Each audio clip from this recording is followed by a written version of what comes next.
नमस्कार मित्रों, स्वागत है आप सभी का अपने यूट्यूब चैनल पर। मित्रों, आज की वीडियो होने वाली है फिफ्थ सेमेस्टर के लिए मित्रों, इकोनॉमिक्स सब्जेक्ट की। मित्रों, जो है पेपर सेकंड, जिसका टाइटल है मित्रों एनवायरमेंटल इकोनॉमिक्स। ठीक है मित्रों, ये पेपर है मित्रों डॉक्टर भीमराव अंबेडकर यूनिवर्सिटी आगरा का मित्रों। डॉक्टर भीमराव अंबेडकर यूनिवर्सिटी आगरा का मित्रों पेपर, जो जनवरी 2024 में एग्जाम हुए हैं मित्रों, इसका मैं फुल पेपर सोल्यूशन आपको आज कराने वाला हूँ। ठीक है मित्रों, एक बात और मैं आपको बता दूं कि जो हमने इस इकोनॉमिक्स का paper 1 economic growth and development, जिसका टाइटल है, उस पेपर का भी फुल पेपर सॉल्यूशन कराया है मित्रों, जिसकी लिंक मैं आपको डिस्क्रिप्शन में दे दूंगा। वहां से जाकर आप उस पेपर को देख लेना। और साथ ही साथ मित्रों, हमने बीए फिफ्थ सेमेस्टर के सभी सब्जेक्ट के फुल पेपर सॉल्यूशन कराए हैं, तो आप उन पेपर्स को भी जाकर देखिए, जिससे कि आप अपने एग्जाम में अच्छे से अच्छा स्कोर कर पाएँ। ठीक है मित्रों, तो चलिए शुरुआत करते हैं आज की इस वीडियो को। मैं तो इस पेपर में होने वाले 100 क्वेश्चंस में आपको 100 क्वेश्चंस का फुल पेपर सॉल्यूशन यहाँ पर कराऊंगा। पहला क्वेश्चन है मित्रों हमारे यहाँ पर मित्रों, एक साइड इंग्लिश में क्वेश्चन है, एक साइड हिंदी में। ठीक है मित्रों, मैं इंग्लिश में कुछ हिंदी में पढ़ूंगा। जो लोग इंग्लिश में कंफर्टेबल हैं वो इंग्लिश देख लेना। ठीक है मित्रों, सतत विकास लक्ष्य SDGs परस्पर जुड़े कितने लक्ष्यों का संग्रह है? Sustainable development goals are collection of how many inter related goals. कितने गोल्स को संग्रह है मित्रों? ये 17 गोल। कितने गोल हैं? 17। ठीक है मित्रों, लक्ष्य है 17। ऑप्शन नंबर सी इसका सही उत्तर है।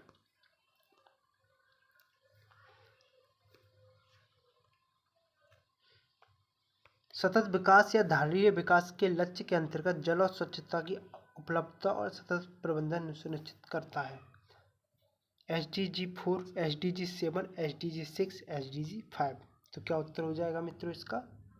SDG 6। ठीक है मित्रों, ऑप्शन नंबर सी इसका सही उत्तर है। अगले प्रश्न की तरफ चलते हैं अब हम।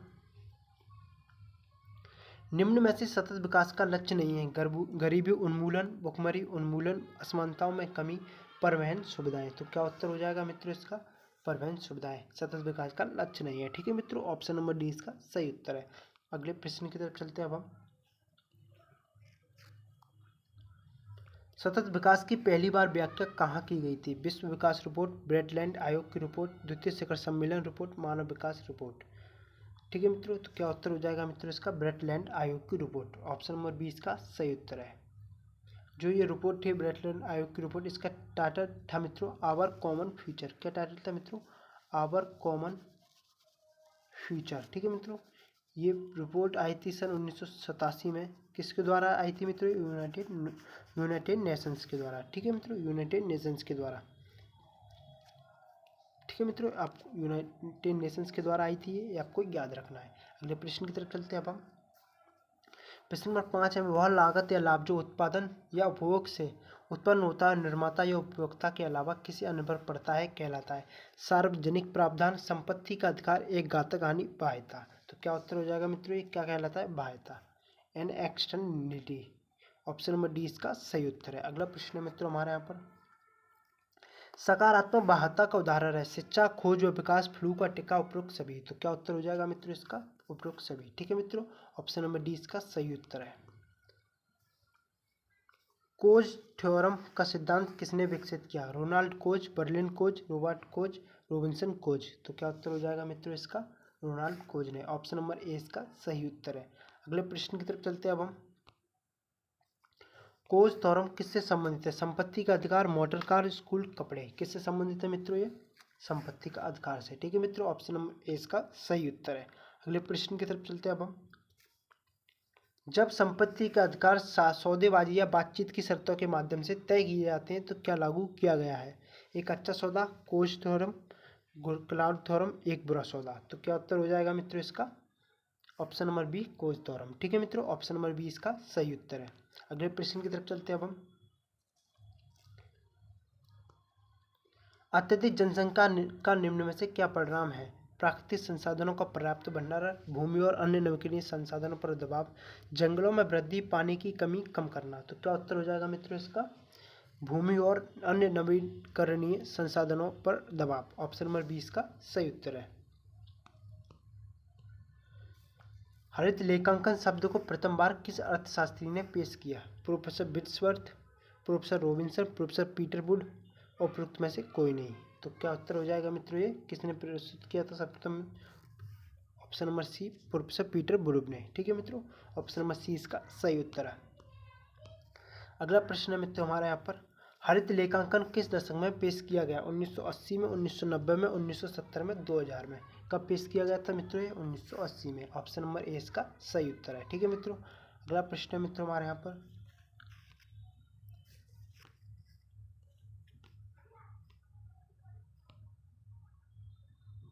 छोटा कर लेते हैं थोड़े से, अब चलते हैं। हरित लेखांकन के लिए कौन सा कथन सत्य है? कौन सा कथन सत्य है मित्रों? उद्धार की गई प्रति भूमि के क्षेत्रफल को आकलन को ध्यान में रखते हुए देश की राष्ट्रीय आय को मापना। ऑप्शन नंबर बी प्रदूषण व पर्यावरण क्षति को ध्यान में रखते हुए देश की राष्ट्रीय आय को मापना। देश के वन आच्छादन के विनाश को ध्यान में रखते हुए राष्ट्रीय आय को मापना। देश के कुल वन क्षेत्र को ध्यान में रखते हुए राष्ट्रीय आय को मापना। तो क्या उत्तर हो जाएगा मित्रों? ये हरित लेखांकन के लिए कौन सा कथन सत्य है? क्या सत्य हो जाएगा मित्रों इसमें? ऑप्शन नंबर बी प्रदूषण व पर्यावरणीय क्षति को ध्यान में रखते हुए देश की राष्ट्रीय आय को मापना। ऑप्शन नंबर बी इसका सही उत्तर है। अगले प्रश्न की तरफ चलते हैं अब हम। Green accounting was developed by, हरित लेखांकन को विकसित किया, किसने विकसित किया मित्रों हरित लेखांकन को? UCN, UNO, ULO, UNESCO. किसने विकसित किया मित्रों? ये यूएनओ ने। ठीक है मित्रों, ऑप्शन नंबर बी इसका सही उत्तर हो जाएगा। ठीक है मित्रों, एक पारिस्थितिकी है, an ecology system is a, पारिस्थितिकी है, जैव पारिस्थितिकी तंत्र, जैव रासायनिक प्रणाली, भौतिक रासायनिक प्रणाली, जैविक प्रणाली। तो क्या उत्तर हो जाएगा मित्रों इसका? जैव पारिस्थितिकी तंत्र। ऑप्शन नंबर ए इसका सही उत्तर है। अगला प्रश्न है मित्रों हमारे यहाँ पर, पर्यावरण क्षरण की जांच किसके द्वारा की जाती है?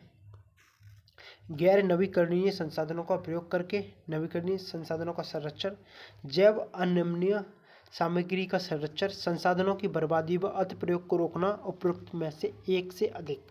तो क्या उत्तर हो जाएगा मित्रों इसका? ऑप्शन नंबर ए गैर नवीकरणीय संसाधनों का उपयोग करके नवीकरणीय संसाधनों का संरक्षण। ठीक है मित्रों, ऑप्शन नंबर ए इसका सही उत्तर है।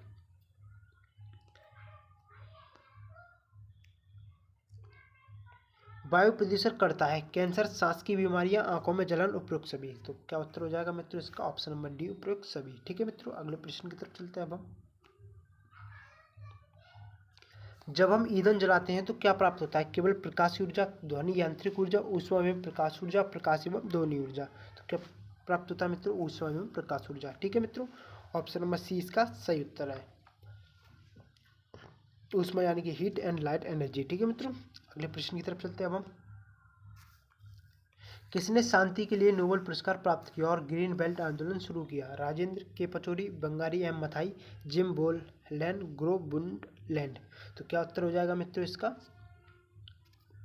बंगारी एम मथाई। ठीक है मित्रों, इन्हें 2004 में नोबेल पुरस्कार मिला था शांति के लिए। ठीक है मित्रों, ऑप्शन नंबर बी इसका सही उत्तर है। अगले प्रश्न की तरफ चलते हैं अब हम।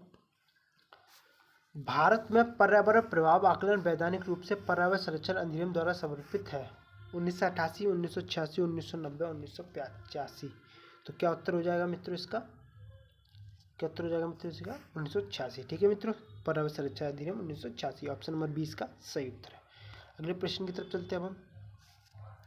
अम्लीय वर्षा से किस प्रकार का रासायनिक अपक्षय बढ़ता है? हाइड्रोलिसिस, जल विश्लेषण, विघटन, ऑक्सीकरण। उपरोक्त में से कोई नहीं। तो क्या उत्तर हो जाएगा मित्रों इसका? विघटन। Option number B dissolution. ठीक है मित्रों, ऑप्शन नंबर बी इसका सही उत्तर है। अगला प्रश्न है मित्रों हमारे यहाँ पर, पृथ्वी की सतह पर या उसके निकट चट्टान के विघटन के कारण भौतिक अपक्षय, रासायनिक अपक्षय, कटाव, उपरोक्त सभी। तो क्या उत्तर हो जाएगा मित्रों इसका? उपरोक्त सभी। ठीक है मित्रों, अगले प्रश्न की तरफ चलते हैं अब हम। वायु प्रदूषकों को मुख्य रूप से वर्गीकृत किया गया, बिंदु स्रोत व गैर बिंदु स्रोत, प्राथमिक व द्वितीय प्रदूषक, प्राथमिक व मानव जनित प्रदूषक, प्राथमिक व तृतीयक प्रदूषक। तो क्या उत्तर हो जाएगा मित्रों इसका? ऑप्शन नंबर बी प्राथमिक व द्वितीय प्रदूषक। ऑप्शन नंबर बी इसका सही उत्तर है। इनमें से कौन सी ग्रीन हाउस गैस नहीं है? कार्बन डाइऑक्साइड, मीथेन, जल वाष्प, कैल्शियम कार्बोनेट। तो क्या उत्तर हो जाएगा मित्रों इसका? Calcium carbonate. Option number D इसका सही उत्तर है। ठीक है मित्रों, अगले प्रश्न की तरफ चलते हैं अब हम।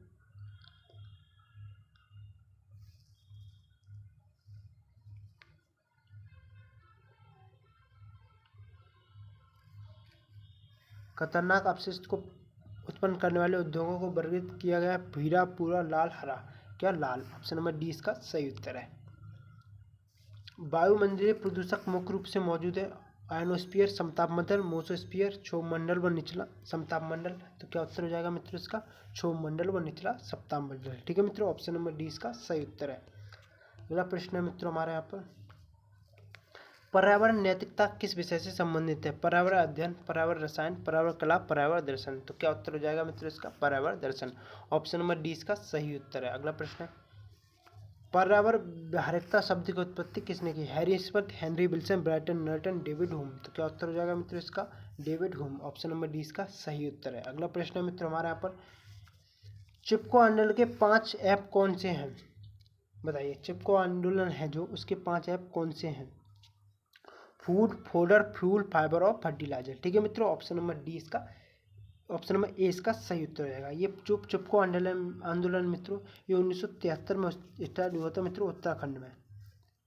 तब जब था तब इसे यूपी में था तब ये, अभी ये जगह उत्तराखंड में जहाँ पर स्टार्ट हुआ था ये मित्रों। किसने स्टार्ट?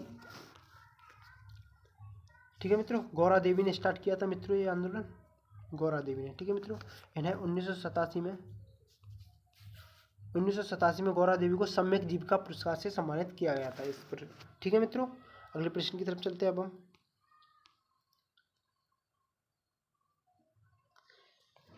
भारत के एक महान पर्यावरण चिंतक व चिपको आंदोलन के नेता हैं सुंदर लाल बहुगुणा, प्रेमचंद, लाल बहादुर शास्त्री, सूरज चंद्र। तो क्या उत्तर हो जाएगा मित्रों इसका?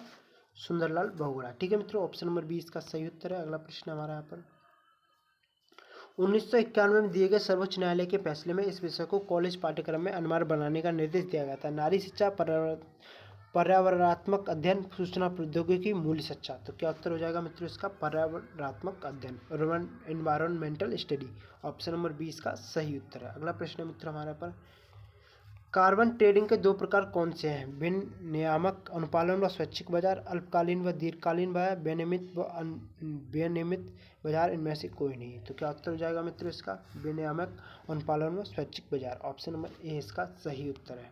अगला प्रश्न है मित्रों हमारे यहाँ पर, पर्यावरण के विनाश के मुख्य कारण, गरीबों के उपयोग के कारण, भुखमरी के कारण, अमीरों के उपयोग के कारण, यातायात के कारण। तो क्या उत्तर हो जाएगा मित्रों इसका? अमीरों के उपयोग के कारण। ऑप्शन नंबर सी इसका सही उत्तर है। अगला प्रश्न है मित्रों हमारे यहाँ पर, निम्न में से कौन सा प्रमुख पर्यावरणीय मुद्दा नहीं है? अर्थव्यवस्था का उपयोग, शिक्षा, रोजगार, उपयुक्त सभी। तो क्या उत्तर हो जाएगा मित्रों इसका? ऑप्शन नंबर डी उपयुक्त सभी। ठीक है मित्रों, अगले प्रश्न की तरफ चलते हैं अब हम। प्राकृतिक संरक्षण के लिए अंतर्राष्ट्रीय संघ IUCN द्वारा प्रकाशित की जाती है blue data book, red data book, श्वेत डाटा बुक, हरित डाटा बुक। तो क्या उत्तर हो जाएगा मित्रों इसका? Red data book. ठीक है मित्रों, ऑप्शन नंबर बी इसका सही उत्तर है।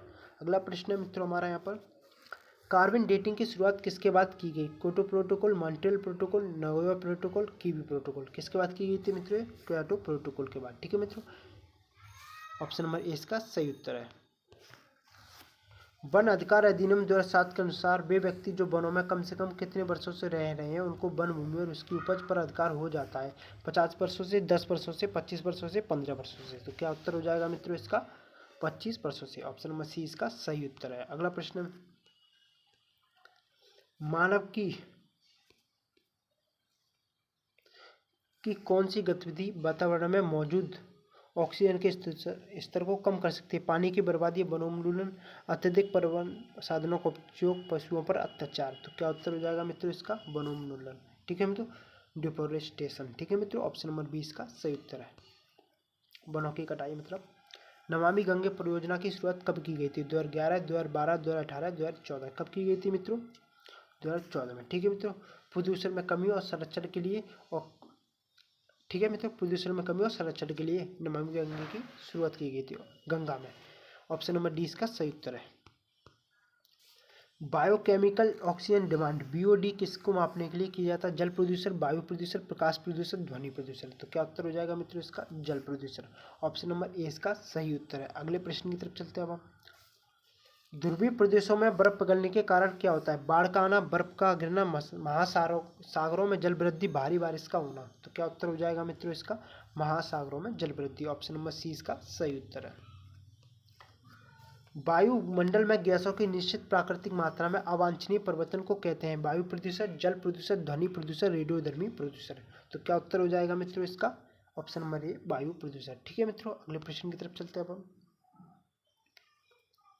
अंतर्राष्ट्रीय अम्ल वर्षा सूचना केंद्र कहाँ स्थापित किया गया? नई Delhi, New York, Oslo, Norway, Beijing. तो क्या उत्तर हो जाएगा मित्रों इसका? Oslo, Norway. ठीक है मित्रों, ऑप्शन नंबर सी इसका सही उत्तर है। अगला प्रश्न है मित्रों हमारे यहाँ पर, किस देश में सर्वाधिक अम्लीय वर्षा होती है? नॉर्वे, चीन, भारत, संयुक्त राज्य अमेरिका। कहाँ पर होती है मित्रों? संयुक्त राज्य अमेरिका में। ऑप्शन नंबर डी इसका सही उत्तर है। अगला प्रश्न है मित्रों हमारे यहाँ पर, राष्ट्रीय पर्यावरण शोध संस्थान स्थित है? नई दिल्ली, लखनऊ, भोपाल, नागपुर। कहाँ पर स्थित है मित्रों? नागपुर में।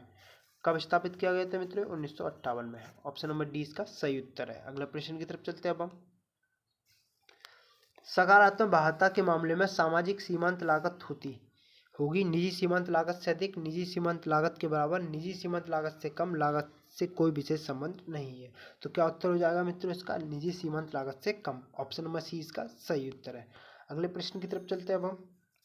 पर्यावरणीय बाध्यताओं से जुड़े मामलों में सौदेबाजी की लागत आमतौर पर अधिक होती है क्योंकि मुक्त यात्रा के लिए एक मजबूत प्रोत्साहन, बाध्यताओं से कई व्यक्ति प्रभावित हो सकते हैं, बाध्यताओं की लागत को मापना कठिन है, उपरोक्त सभी। तो क्या उत्तर हो जाएगा मित्रों इसका? उपरोक्त सभी। ऑप्शन नंबर डी इसका सही उत्तर है। अगला प्रश्न है मित्रों हमारे यहाँ पर, निम्नलिखित में से नकारात्मक बाध्यता का उदाहरण कौन सा है? गली में सिगरेट का धुआं, एक कॉलेज में छात्र अपने हेडफोन के माध्यम से संगीत सुन रहा था, रेस्टोरेंट में खराब दूध परोसा गया था, एक ट्रक एक वैध कूड़ाघर में कचरा फेंक रहा है। तो क्या उत्तर हो जाएगा मित्रों इसका? एक गली में सिगरेट का धुआं। ऑप्शन नंबर ए इसका सही उत्तर है। अगले प्रश्न की तरफ चलते हैं अब हम।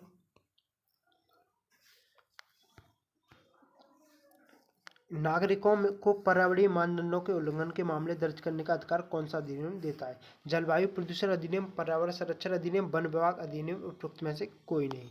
तो क्या उत्तर हो जाएगा मित्रों इसका? ऑप्शन नंबर बी, पर्यावरण संरक्षण अधिनियम। ठीक है मित्रों, अगले प्रश्न की तरफ चलते हैं अब हम। यूनेस्को और यूनेप ने किस कार्यक्रम का नेतृत्व किया?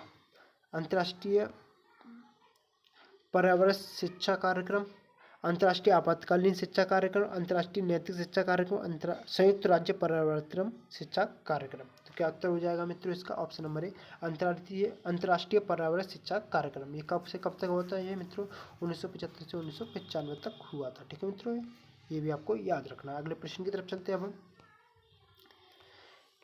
व्यक्तियों व सामाजिक समूह के सामाजिक मूल्यों को प्राप्त करने में मदद करना, विकास में योगदान देना होता है। पर्यावरणिक जागरूकता, पर्यावरणिक ज्ञान, पर्यावरणीय नजरिया, पर्यावरणीय कौशल। तो क्या उत्तर हो जाएगा मित्रों इसका? पर्यावरणीय नजरिया। ऑप्शन नंबर सी इसका सही उत्तर है। अगले प्रश्न की तरफ चलते हैं अब हम। व्यापार व पर्यावरण में WTO का कार्य पर्यावरणीय मूल्यांकन, पर्यावरणीय बाध्यता व नैतिकता, सतत विकास एवं पर्यावरण की सुरक्षा व संरक्षण, उपरोक्त में से कोई नहीं। तो क्या उत्तर हो जाएगा मित्रों इसका? सतत विकास एवं पर्यावरण की सुरक्षा व संरक्षण। ऑप्शन नंबर सी इसका सही उत्तर है। सतत विकास को प्राप्त करने के लिए लक्ष्य वर्ष हैं 2020, 2025, 2035, 2030। तो क्या उत्तर हो जाएगा मित्रों इसका? 2030। ठीक है मित्रों, इसके लक्ष्य कितने निर्धारित किए गए मित्रों? 17 लक्ष्य। ठीक है मित्रों, ये भी आपको याद रखना है। अगले प्रश्न की तरफ चलते हैं अब हम। निम्न में से जलवायु परिवर्तन के लिए कौन सा कथन सत्य है? जलवायु परिवर्तन से निपटने के लिए एक सेकेंड। निम्न में से जलवायु परिवर्तन के लिए कौन सा कथन सत्य है? जलवायु परिवर्तन से निपटने के लिए वृक्षारोपण एक निवारक उपाय हो सकता है। जलवायु परिवर्तन से बचने के लिए बाइक के बजाय साइकिल एक निवारक उपाय हो सकता है। जैविक उत्पादों का उपयोग, ऑप्शन नंबर डी उपरोक्त सभी। तो क्या उत्तर हो जाएगा मित्रों इसका? ऑप्शन नंबर डी उपरोक्त सभी। ठीक है मित्रों, ऑप्शन नंबर डी इसका सही उत्तर है। अगले प्रश्न की तरफ चलते हैं हम। What is the smoke? Smoke क्या है? ओजोन और धुआं, वाहन प्रदूषण, कोहरा और ओजोन, कोहरा और धुआं। तो क्या उत्तर हो जाएगा मित्रों इसका? ऑप्शन नंबर डी, कोहरा और धुआं। ठीक है मित्रों, कोहरा और धुआं है स्मोक। अगले प्रश्न की तरफ चलते हैं अब। अगला प्रश्न मित्रों हमारा पर, ग्रीन हाउस गैस नहीं है। ग्रीन हाउस गैस नहीं है, कौन सी है जो ग्रीन हाउस गैस नहीं है मित्रों? बताइए। Oxygen, carbon dioxide, ozone, methane. तो क्या उत्तर हो जाएगा मित्रों इसका? ऑप्शन नंबर ए, ऑक्सीजन। ठीक है मित्रों, ऑप्शन नंबर ए इसका सही उत्तर है। प्रश्न की तरफ चलते हैं अब हम। निम्नलिखित में से किसके ठोस अपशिष्ट को खतरनाक रूप में वर्गीकृत किया जाता है? अस्पताल, स्कूल व कॉलेज, बाजार, उद्योग। तो क्या उत्तर हो जाएगा मित्रों इसका? ऑप्शन नंबर डी, उद्योग। ऑप्शन नंबर डी इसका सही उत्तर है। वर्तमान समय में अपशिष्ट प्रबंधन से निपटने का कौन सा सबसे अच्छा उदाहरण है? पार्क व सड़कों को साफ करना, पानी का कम उपयोग, अजैव निम्नीकरण, कचरे को पुनः चक्रित करना उपरोक्त में से कोई नहीं। तो क्या उत्तर हो जाएगा मित्रों इसका? अजैव निम्नीकरण, कचरे को पुनः चक्रित करना। ऑप्शन नंबर सी इसका सही उत्तर है। अगले प्रश्न की तरफ चलते हैं अब हम। जल प्रदूषण के कारण कौन सा रोग होता है? डायरिया, श्वसन प्रणाली में संक्रमण, नेत्र श्लेष्मक कलाशोथ, त्वचा रोग। तो क्या उत्तर हो जाएगा मित्रों इसका? कौन सा रोग होता है? डायरिया। ऑप्शन नंबर ए इसका सही उत्तर है। अगले प्रश्न की तरफ चलते हैं अब हम। ध्वनि प्रदूषण को मापा जाता है। ध्वनि प्रदूषण को मापा जाता है सेल्सियस, जूल, डेसिबल, एम्पियर। किस में नापा जाता है मित्रों ध्वनि प्रदूषण को? बताइए। डेसिबल में। ऑप्शन नंबर सी इसका सही उत्तर है। अगले प्रश्न की तरफ चलते हैं अब हम। कचरे से छुटकारा पाने के लिए निम्न में से 3R का नियम शामिल नहीं है। Reduce, reuse, regeneration, recycle. तो क्या उत्तर हो जाएगा मित्रों इसमें? 3 Rs में जो शामिल नहीं है रिजनरेशन। ठीक है मित्रों, ऑप्शन नंबर सी इसका सही उत्तर है। अगले प्रश्न की तरफ चलते हैं अब हम। भारत में ठोस अपशिष्ट प्रबंधन कब लागू हुआ? 5 अप्रैल 2016, 8 अप्रैल 2016, 1 अप्रैल 2000, 5 जून 2016। तो क्या उत्तर हो जाएगा मित्रों इसका? ऑप्शन नंबर बी 8 अप्रैल 2016। ठीक है मित्रों, अगले प्रश्न की तरफ चलते हैं मित्रों अब हम।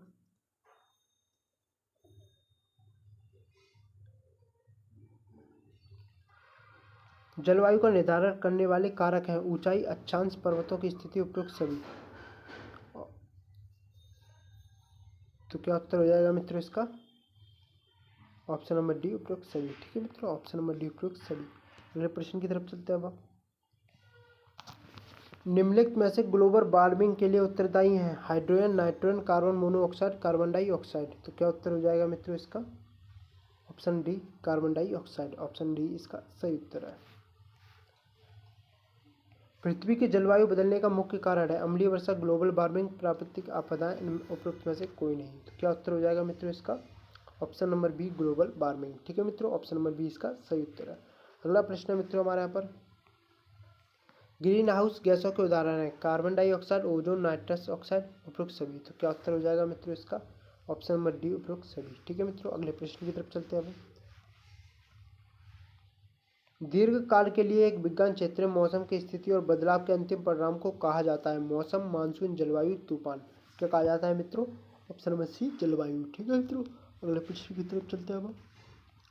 मानसून के कारण उष्ण कटिबंधीय में आमतौर पर होते हैं बारिश व शुष्क मौसम, बारिश व गर्म मौसम, बारिश व नम मौसम, बारिश व सर्द मौसम। तो क्या उत्तर हो जाएगा मित्रों इसका? बारिश व नम मौसम। ऑप्शन नंबर सी इसका सही उत्तर है। अम्लीय वर्षा क्यों होती है? मृदा प्रदूषण के कारण, जल प्रदूषण के कारण, वायु प्रदूषण के कारण, उपरोक्त सभी। तो क्या उत्तर हो जाएगा मित्रों इसका? ऑप्शन नंबर सी वायु प्रदूषण के कारण। ठीक है मित्रों, अगले प्रश्न की तरफ चलते हैं अब हम।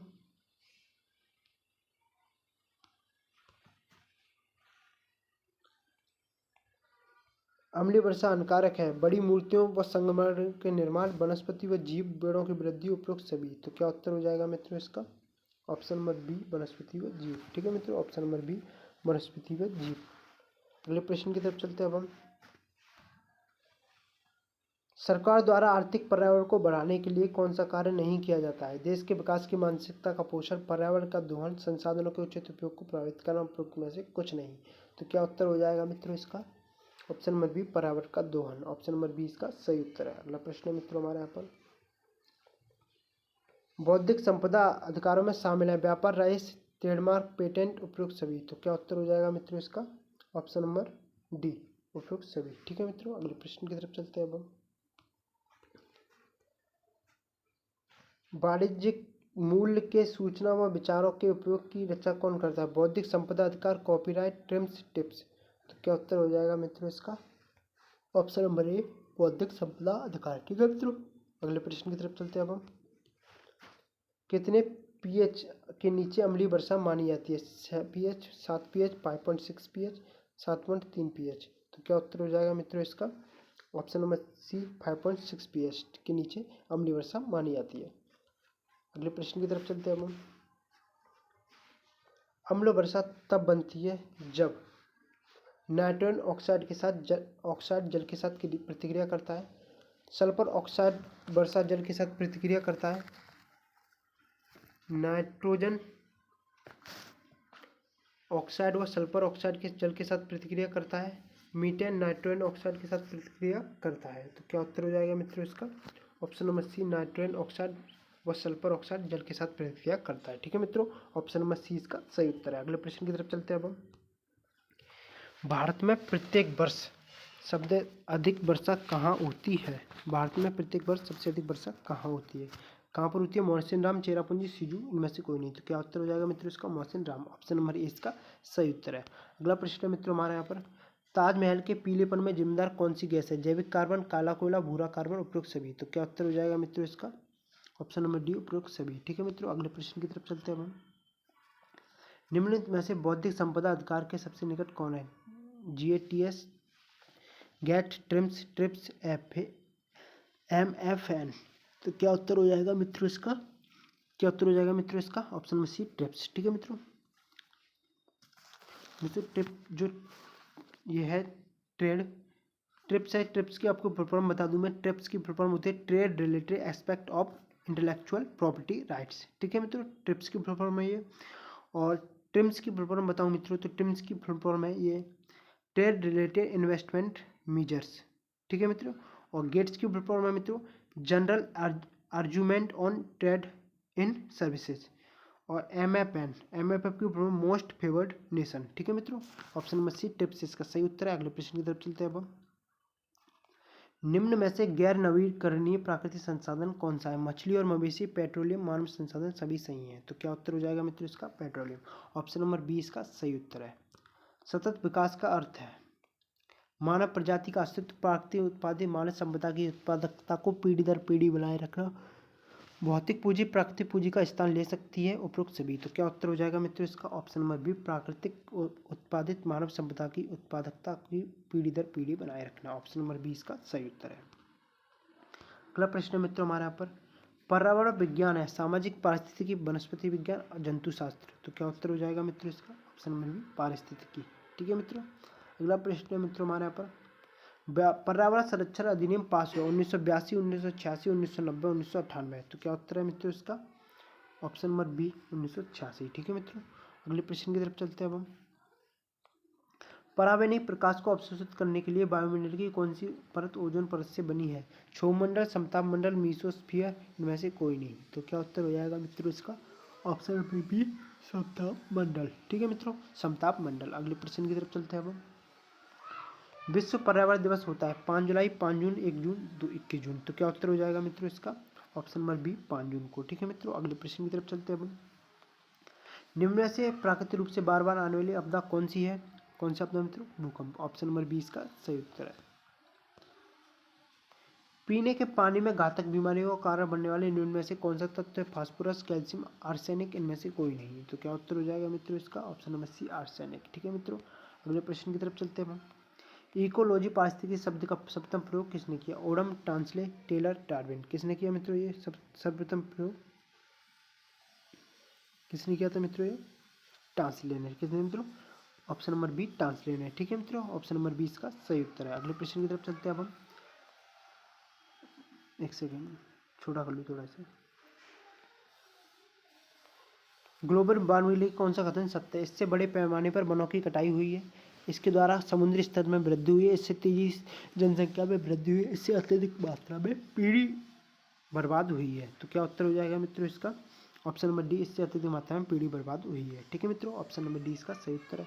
अगला प्रश्न है मित्रों हमारे यहाँ पर, ओजोन परत ह्रास में निम्न में से कौन सा कथन सत्य है? इसके द्वारा मानव में त्वचा कैंसर की समस्या उत्पन्न हुई है, ओजोन परत की कमी के कारण फाइटोप्लैंक्टन को कम मात्रा में उत्पादन होता है, यह स्थलीय पौधों के विकास में बाधा उत्पन्न करता है, उपरोक्त सभी। तो क्या उत्तर हो जाएगा मित्रों इसका? ऑप्शन नंबर डी, उपरोक्त सभी। ठीक है मित्रों, सही उत्तर है। अगले प्रश्न की तरफ चलते हैं अब हम। मृदा अपरदन के लिए इनमें से कौन सा कथन सत्य है? मृदा अपरदन में ओजोन ह्रास का एक मुख्य कारण है, वनों की कटाई मृदा अपरदन का मुख्य कारण है, मृदा अपरदन के लिए वायु प्रदूषण एक मुख्य कारण है, ग्लोबल वार्मिंग मृदा अपरदन का कारण है। तो क्या उत्तर हो जाएगा मित्रों इसका? ऑप्शन नंबर बी, वनों की कटाई मृदा अपरदन का मुख्य कारण है। ठीक है मित्रों, अगले प्रश्न की तरफ चलते हैं अब हम। आधुनिक विचार के विकास के लिए कौन जिम्मेदार है? आर्थिक विकास, राजनीतिक विकास, सतत विकास, सामाजिक विकास। तो क्या उत्तर हो जाएगा मित्रों इसका? ऑप्शन नंबर सी, सतत विकास। ठीक है मित्रों, सतत विकास। अगला प्रश्न मित्रों हमारे यहाँ पर, ग्लोबल वार्मिंग किसका परिणाम है? ओजोन परत के ह्रास का परिणाम, प्राकृतिक घटना का परिणाम। यह केवल एक शब्द है जिसका उपयोग वैज्ञानिक ग्रीन हाउस प्रभाव का वर्णन करने के लिए करते हैं। इसे पृथ्वी की सतह के औसत में तापमान में वृद्धि को प्रभावित रूप में किया गया है। तो क्या उत्तर हो जाएगा मित्रों इसका? ऑप्शन नंबर डी, इसे पृथ्वी की सतह के औसत तापमान में वृद्धि के रूप में परिभाषित किया गया है। ठीक है मित्रों, अगले प्रश्न की तरफ चलते हैं अब हम। पर्यावरण में शामिल होता है जैविक तत्व, अजैविक तत्व, एवं दोनों, उनमें से कोई नहीं। तो क्या ऑप्शन नंबर सी, ए व बी दोनों। ठीक है मित्रों, अगले प्रश्न की तरफ चलते हैं अब हम। सतत विकास शब्द अस्तित्व में किस वर्ष आया? 1990, 1980, 1978, 1988। किस वर्ष आया था मित्रों ये अस्तित्व मित्रों? 1987 में। इसमें ऑप्शन में नहीं दिया गया है मित्रों, ये जो इसका सही आंसर होगा वो ऑप्शन में नहीं दिया गया है। 1987 इसका सही उत्तर होगा जब ब्रेटलैंड रिपोर्ट आई थी। कौन सी रिपोर्ट?